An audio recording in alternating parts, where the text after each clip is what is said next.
Hello everyone and welcome back to my YouTube channel with another informative and useful video. So guys, in this video I'm gonna be show you how to fix auto lock not working issue on your iPhone. So guys, today in this video I will show you how can you fix it. So let's start our video without wasting any time. So first of all guys, what we need to do, we have to just simply open settings. Now from here guys, go lit tone and locate for the battery, and here it is. So guys, simply tap on it. Now from here guys, what we need to do is just simply turn off low power mode from here. So guys, turn it off.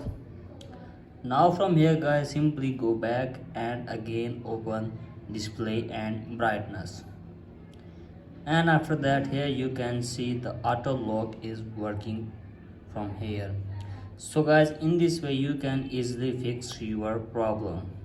So that's it for today guys, hope this video helps you. If you like the audio, please subscribe to my YouTube channel as well. Thank you.